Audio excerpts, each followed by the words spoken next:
ఇవాళ శ్రీశైల క్షేత్రంలో వైఎస్ఆర్ కాంగ్రెస్ పార్టీ ప్రభుత్వం అధికారంలో ఉండగా, నేను దేవాదాయ శాఖ మంత్రిగా ఉండగా వేలాది మంది భక్తులు అక్కడ ఆచారం అక్కడికి వచ్చి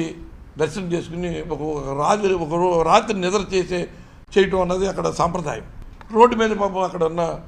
బహిరంగ ప్రదేశంలోనే అలాగే పడుకుని వెళ్ళే పరిస్థితి. దానికి ఎప్పుడో శ్రీకృష్ణదేవరాయలు ఆయన టైంలో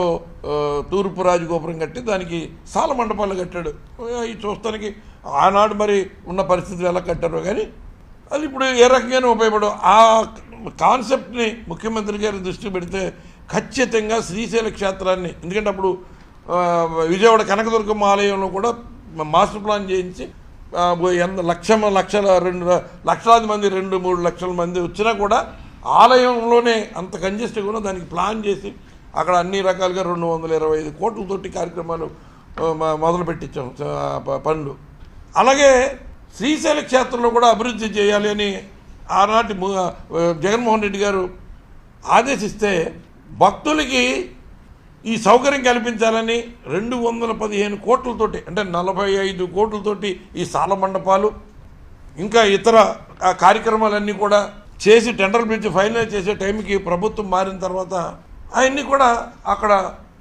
పక్కన పెట్టేయడం జరిగింది. మరి ఈ ప్రభుత్వం ఏమనుకుంటుంది? ఇవాళ ఆనాడు జగన్మోహన్ రెడ్డి గారి నాయకత్వంలో హిందూ దేవాలయాల అభివృద్ధికి, హిందూ ధర్మాన్ని ప్రచారం చేయడానికి ఒక వ్యవస్థను ఏర్పాటు చేసి హిందూ ధర్మ ప్రచారానికి ప్రతి ఆలయంలోనూ నెల రోజుల పాటు ప్రతి ఆలయంలో మాసోత్సవాలు జరగాలని రాష్ట్రంలో ఉన్న అన్ని దేవాలయాలను కూడా హిందూ ప్రచార కార్యక్రమాలన్నీ కూడా ప్రత్యేకించి ఏర్పాటు చేయడం జరిగింది. శ్రీశైల క్షేత్రంలో 18 సంవత్సరాల క్రితం కట్టిన ఉత్తర రాజగోపురం ఏదైతే శివాజీ రాజగోపురంగా చెప్తారు, కట్టిన తర్వాత దాని మీద కలశాలు పెట్టడానికి మరి ఏ ప్రభుత్వం ముందుకు రాకపోతే, అనేక అవాంతరాలతోటి ఆగిపోతే దాన్ని ఎంతో ప్రతిష్టాకరంగా తీసుకుని 6 కేజీల బంగారాన్ని, స్వామివారి బంగారాన్ని తిరుమలకి పంపించి అక్కడ కలశాలు చేయించి దానికి 60 లక్షలు 70 లక్షలు మజూరీ ఛార్జీలు ఇస్తే అవన్నీ కూడా నేను అప్పుడు ఉన్న ఈవోతో మాట్లాడి భగవంతుని చేసే దాంట్లో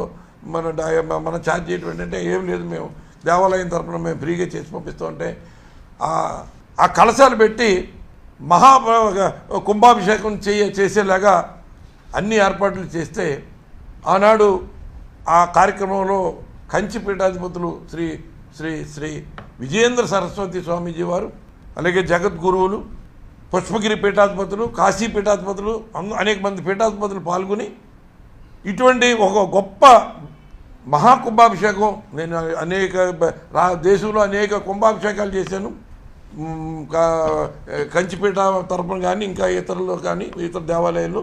కానీ ఇటువంటి మహాకుంభాభిషేకాన్ని ఫస్ట్ టైం ఏకకాలంలో 49 ఆలయాల్లో దానికి ఎక్కడికక్కడ అధికారులు పెట్టి బాధ్యత చెప్పి పండితుల్ని అర్చకుల్ని పెట్టి ఏకకాలంలో ఆ మహాకుంభాభిషేకం శ్రీశైల క్షేత్రంలో ఉన్న అన్ని దేవాలయాల్లో కూడా ఒకేసారి చేయిస్తే ఆయన చాలా సంతోషపడిపోయాడు. ఆయన పరమేశ్వరుడికి ఇంత గొప్ప కార్యక్రమం బాగా చేశారని, ఈ కార్యక్రమం జరగడానికి అనేక అవాంతరాలు వచ్చినాయి, ఈ అవాంతరాలన్నీ కూడా అధిగమించి ఈ కార్యక్రమం ఎంత విజయవంతంగా చేశారు అని ఆయన ప్రశంసమైన వ్యాఖ్యలు కూడా అమలు చేయడం జరిగింది. అంటే జగన్మోహన్ రెడ్డి గారు అధికారంలో ఉన్న 5 సంవత్సరాల్లో కూడా హిందూ దేవాలయాలకి ఇంత పెద్ద ఎత్తున శోభ జరిగితే దాన్ని మసిబారే విధంగా చెయ్యాలని ఒక దుర్మార్గమైన కుట్రతోటి ఏదో ఆలయాల్ని చేయటం, దేవుడి మీద భక్తి ఉన్నవాడు ఎవడ చేయడు,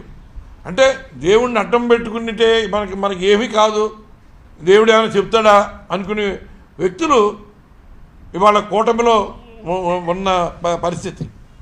ఇవాళ ఈ కూటమి ప్రభుత్వంలో జరుగుతున్న దేవాలయాలలో జరుగుతున్న అక్రమాలు, అన్యాయాలు, దీనికి ఎవరు బాధ్యత వహిస్తారు?